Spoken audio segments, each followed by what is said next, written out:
Eşref Rüya nefes kesen bir bölümle ekranlara geldi. Son günlerde izlediğim en iyi bölümdü diyebilirim. Peki yeni bölümde neler olacak? Eşref Nisan'ı mı yoksa yetimleri mi seçecek? Ölü Yaşar'ın yeni planı ne? Yetim olmadığı ortaya çıkan Kadir ne yapacak? Çiğdem ve savcı annesi arasında neler yaşanacak? Müslüm'ü bekleyen tehlike ne olacak? Nisan Eşref'e rüya olduğunu söyleyecek mi? Şimdi sizlere bunlardan bahsedeceğim. Videoya geçmeden Eşref Rüya final olmasın diyenler videoyu beğensin ki sayımızı bilelim. Hadi videoma geçelim. Öncelikle harika bir bölüm izledik. Eşref Rüya reytinglerde 6.88 oran alarak ikinci sırada yer aldı.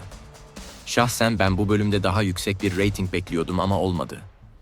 Yeraltı dizisi liderliği almaya devam ederken Eşref Rüya'da senaryo hız kazanıyor. İlk olarak Eşref ve Nisan'dan başlayalım. Son bölümde muhbirliği ortaya çıkan Nisan bütün her şeyi Irmak ve Gonca'ya anlattı. Her şeyi Eşref ve kardeşim için yaptım, mecbur kaldım diyerek anlatan Nisan'ı dinleyen Irmak ve Gonca, Nisan'ın bu duruma düşmesine çok üzüldü. Öte yandan Nisan'ın muhbirlik yaptığını öğrenen Eşref resmen yıkıldı ve ne yapacağını bilemedi. Yetimler bu ihanetin bedelinin ölüm olduğunu söyleyerek Nisan'ı rehin aldı. Bu sırada Eşref adliyeden kaçtı ve yetimlerin yanına gitti. Büyük bir racon keserek onun cezasını ben vereceğim diyerek Nisan'ı bu durumdan kurtardı. O sırada orayı polisler bastı ve güzel bir bölüm sonu izledik. Peki yeni bölümde neler olacak? Yeni bölümde aşkı ve yetimler arasında kalan Eşref mecbur yetimleri seçmek zorunda kalıyor. En az 2 ile 3 bölüm Nisan ve Eşref'in ayrıldığı ve aralarının açıldığı bölümler izleyeceğiz. Eşref teslim olacak ve içeri alınacak. Savcı Dinçer'in ölümüyle ihtiyara ulaşma ihtimalini kaybetti. Eşref'ten alacağı bilgilerle ihtiyara ulaşmayı deneyecek. Ancak burada Eşref'in büyük planı devreye girecek. İhtiyara ulaşmanın yolu Ölü Yaşar'dan geçiyor diyerek savcı ile pazarlığa oturacak. Beni dışarı çıkarırsan sana ihtiyarı getireceğim diye savcıya söz verecek. Koltuğu sallanan savcı bu pazarlığı kabul edecek ve Eşref tutuksuz yargılanarak serbest kalacak. Çünkü Dinçer'i Eşref'in öldürdüğüne dair şimdilik bir delil yok. Eşref'in Nisan'ı kaçıran adamı öldürdüğü videoda savcıda. Bunu mahkemeye sunacağını düşünmüyorum. İşte şimdilik içeri alınması ertelenen Eşref serbest kalarak büyük savaş başlamış olacak. Öte yandan Ölü Yaşar bana göre diziye bomba bir giriş yaptı.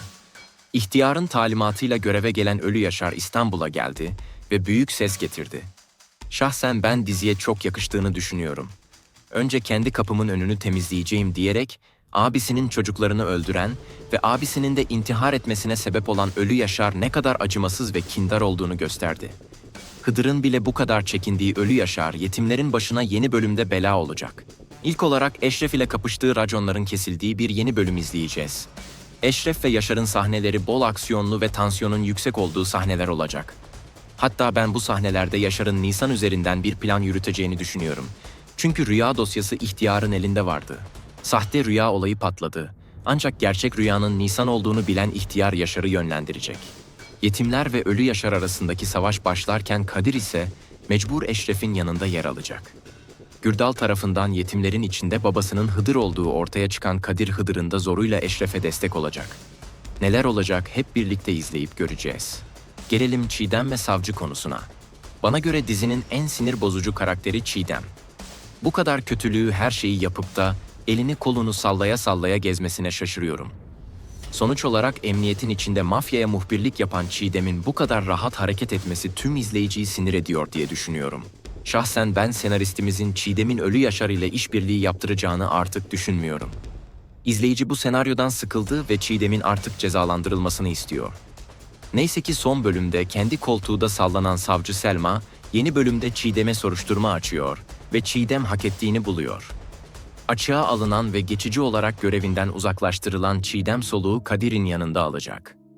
Kadir ve Çiğdem'in sahneleri yeni bölümde çokça olacak.